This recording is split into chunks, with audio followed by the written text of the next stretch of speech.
C ನಿನ್ನೆಯಿಂದ like Rapido ಗಾಡಿಗಳನ್ನ ಮತ್ತು Zomato ಗಾಡಿಗಳನ್ನ and Swiggy ಗಾಡಿಗಳನ್ನ ಪೊಲೀಸವರು seize ಮಾಡ್ತಿದ್ದಾರೆ ಅಂತ ಒಂದು ದೊಡ್ಡ ನ್ಯೂಸು ಸ್ಪ್ರೆಡ್ ಆಗ್ತಿದೆ. ಅದು ಲೈಕ್ ಫೇಕಾ ಒಂದು ರಿಯಲ್ ಅಂತ ತಿಳ್ಕೊಬೇಕಾದ್ರೆ ಅದು 100% ಫೇಕ್ ಅಂತಲೇ ಹೇಳ್ಬೋದು. ಬಿಕಾಸ್ ಪೊಲೀಸವರು ಸೀಸ್ ಮಾಡ್ತಿದ್ದಾರೆ, ಬಟ್ ಅದ್ರ ಏನಂತಾರೆ ಅದ್ರ ಉದ್ದೇಶ ಅನ್ನೋದು ಕಂಪ್ಲೀಟ್ಲಿ ಡಿಫ್ರೆಂಟ್. ಬಟ್ ಇವರು ಅದನ್ನು ಪೋರ್ಟ್ರೇ ಮಾಡ್ತಿರೋ ವಿಧಾನನೇ ಡಿಫ್ರೆಂಟ್ ಆಗಿದೆ. ಅವ್ರು ಏನಕ್ಕೆ ಸೀಸ್ ಮಾಡ್ತಿದ್ದಾರೆ ಅಂತ ಹೇಳಿದ್ರೆ, ಯಾವುದೆಲ್ಲ ಗಾಡಿಗಳು ಈ ಸಿಗ್ನಲ್ಸ್ನೆಲ್ಲ ಜಂಪ್ ಮಾಡಿಕೊಂಡು ರೂಲ್ಸ್ನ ಪ್ರಾಪರಾಗಿ, ಬೆಂಗಳೂರಲ್ಲಿ ಟ್ರಾಫಿಕ್ ರೂಲ್ಸ್ ಯಾವ ಥರ ಇರುತ್ತೆ ಅಂತ ಪ್ರತಿಯೊಬ್ಬರಿಗೂ ಗೊತ್ತು.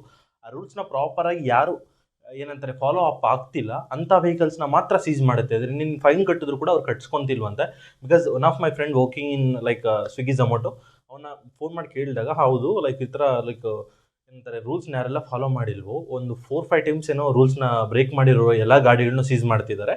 ಅಷ್ಟು ಬಿಟ್ಟರೆ ಯೆಲ್ಲೋ ಬೋರ್ಡು ಇಲ್ಲ ವೈಟ್ ಬೋರ್ಡು ಈ ಥರ ಏನು ಪ್ರಾಬ್ಲಮ್ ಏನಿಲ್ಲ.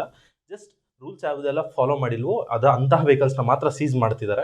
ಇಫ್ ಇನ್ ಕೇಸ್ ನನ್ನ ಲೈಕ್ ಬಿಕಾಸ್ ನನ್ನ ಫ್ರೆಂಡ್ ಹತ್ರ ತಿಳ್ಕೊಂಡು ನನ್ನ ಇನ್ಫಾರ್ಮೇಷನ್ನ ಜೆನ್ಯೂನ್ ಆಗಿ ಶೇರ್ ಮಾಡ್ತಿದ್ದೀನಿ. ಇಫ್ ಇದರಲ್ಲಿ ಏನಾದರೂ ತಪ್ಪಿದೆ ಅಂತ ನಿಮ್ಗೆ ಯಾರಾದರೂ ಅನಿಸಿದ್ರೆ, ಲೈಕ್ ಸ್ವಿಗ್ಗಿ ಝೊಮೊಟೊ ಅವ್ರು ಯಾರಾದರೂ ಇದರಲ್ಲಿ ವೀಡಿಯೋ ನೋಡ್ತಿದ್ರೆ ಪ್ಲೀಸ್ ಕಮೆಂಟ್ ಮಾಡಿ. ನನ್ನೆಲ್ಲ ಇಫ್ ಇನ್ ಕೇಸ್ ನನ್ನೇನು ತಪ್ಪು ಮಾತಾಡಿದ್ರೆ ಅಲ್ಲ remove the video itself. Okay, ಇಷ್ಟ ಹೇಳಕ್ಕೆ ಇಷ್ಟಪಡ್ತೀವಿ. Thank you so much. Bye.